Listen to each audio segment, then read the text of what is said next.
भक्तों, ओम नमः शिवाय, श्री शिवाय नमस्तुभ्यम, जय श्री महाकाल। जी हाँ भक्तों, क्या आप कभी घर में कोई ऐसा व्यक्ति है जिसका विवाह नहीं हो पा रहा? आप लोग बहुत ज़्यादा परेशान हैं उसके विवाह को लिए कि आखिरकार हमारे घर का जो व्यक्ति है इसका विवाह क्यों नहीं हो पा रहा।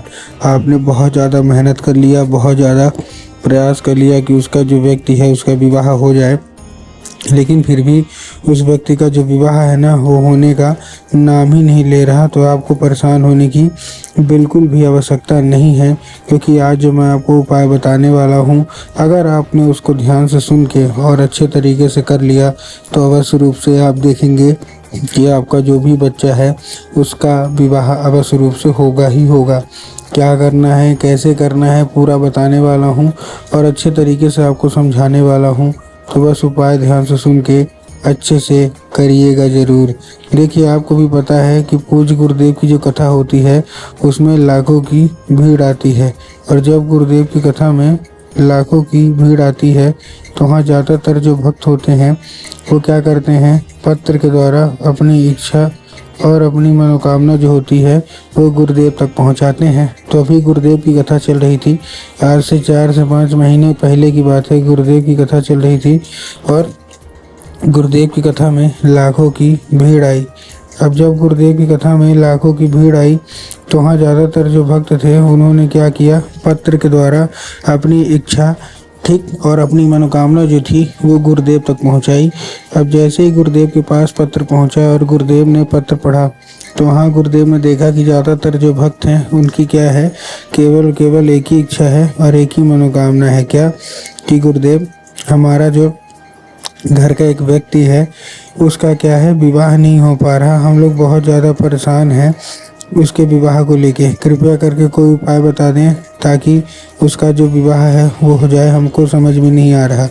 अब जैसे ही गुरुदेव ने ये देखा तभी गुरुदेव ने 2 से 3 उपाय बताए और कहा, केवल और केवल ये उपाय कर लेना, तुम्हारा जो भी बच्चा है जिसका भी मन पढ़ाई लिखाई में नहीं लगता और उसका विवाह भी नहीं हो पा रहा, तो अवश्य रूप से उसका जो विवाह है वो होगा ही होगा। अब जैसे ही गुरुदेव ने ये उपाय बताया तो लोगों ने जा जाके इस उपाय को घर में करना शुरू कर दिया। अब जैसे ही लोगों ने जा जाके इस उपाय को घर में करना शुरू कर दिया, वही लोग गुरुदेव की कथा में मात्र 1 से 1.5 महीने के बाद वापस आए। अब जब वही लोग गुरुदेव की कथा में वापस आए तो उन्होंने क्या किया, फिर से एक बार गुरुदेव को पत्र लिखा। लेकिन ये वाला जो पत्र था ये गुरुदेव को धन्यवाद के रूप में पत्र था कि गुरुदेव धन्य हो आपका, आपके द्वारा बताया गया उपाय हमने कर लिया है, हमारी सारी इच्छा मनोकामना पूरी हो गई है, आपका कोटि कोटि धन्यवाद। तो देखिए, जो लोग मेरी आवाज़ अभी सुन रहे हैं ना, अगर आपको भी जानना है कि आखिर ऐसा कौन सा उपाय है जिसको करने मात्र से इच्छा मनोकामना पूरी हो जाती है, तो चलिए हम बताते हैं आपको आज की इस वीडियो के माध्यम से कि आपको करना क्या है। तो बस उपाय ध्यान से सुन के अच्छे से करिएगा ज़रूर। लेकिन उसके पहले चैनल पर अगर पहली बार आए हैं और आवाज़ मेरी पहली बार सुन रहे हैं तो वीडियो कर दें लाइक और चैनल को कर लें सब्सक्राइब, ताकि पूजनीय पंडित प्रदीप जी मिश्रा के रोज़ नए सबसे पहले उपाय मैं आपको बता सकती हूँ। ठीक है, अब देखिए जो हमारा सबसे पहला उपाय है, इस उपाय में आपको करना क्या है। जो हमारा सबसे पहला उपाय है इसमें आपको 3 काली मिर्च लेना है और साथ में आपको 1 धतूरा लेना है। ठीक, तो 3 काली मिर्च ले लिया, साथ में 1 धतूरा ले लिया। अब धतूरा लेने के बाद आपको करना क्या है, जैसे आपने धतूरा लिया, धतूरा लेने के बाद आपने उसी व्यक्ति को जिसका भी विवाह नहीं हो पा रहा उसी व्यक्ति को दीजिए और भेज दीजिए उसको कहाँ, सीधा शिव मंदिर। अब जैसे उसी मंदिर पहुँचेगा, शिव मंदिर पहुँचने के बाद उसको क्या बोलिएगा कि दक्षिण दिशा में खड़ा हो जाए और उत्तर की ओर अपना चेहरा कर ले।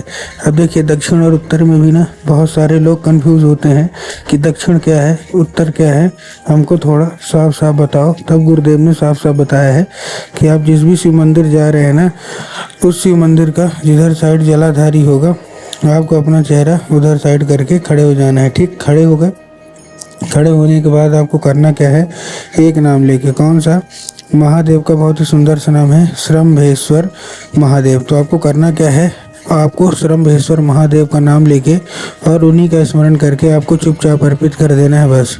पूज्य गुरुदेव कहते हैं कि अगर आपने इसको अच्छे तरीके से कर लिया तो अवश्य रूप से सारी इच्छा, सारी मनोकामना जो है वो पूरी होगी ही होगी। ठीक, ये था हमारा कौन सा पहला उपाय। ठीक, अब हम चलते हैं अपने दूसरे उपाय की ओर। अब देखिए, जो हमारा दूसरा उपाय है, इस उपाय में आपको लाल चंदन लेना है और लाल चंदन लेने के साथ साथ ठीक आपको पहुंच जाना है कहाँ, इसको लेके आपको पहुंच जाना है सीधे सीधे लेके शिव मंदिर। अब जैसे ही शिव मंदिर लेके पहुंच गए, शिव मंदिर लेके पहुंचने के बाद आपको करना क्या है, जैसे आप शिव मंदिर पहुंचेंगे, शिव मंदिर पहुंचने के बाद आपको माता अशोक सुंदरी की जगह में क्या करना है, इसको अर्पित करना है। अब जैसे आप माता अशोक सुंदरी के मतलब अर्पित करेंगे, ठीक ना, अर्पित करने के बाद आपको क्या करना है, जैसे आप अर्पित करेंगे, अर्पित करने के बाद माता से उसको औषधि के रूप में मांगना है कि माता कृपया करके हमको इसको औषधि के रूप में प्रदान करिए। अब क्या होगा, अब ये औषधि का रूप ले लेगा।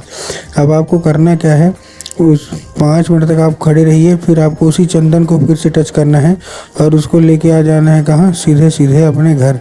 अब आप घर आ गए जहाँ आप लोग सोते हैं, और जिधर साइड सर करके सोते हैं उधर साइड की जो दीवार होगी उसी दीवार में लगा देना है। पूज्य गुरुदेव कहते हैं कि उस चंदन के जरिए स्वयं माता मतलब अशोक सुंदरी आपके घर में प्रवेश करेंगी और आपका विवाह होगा ही होगा।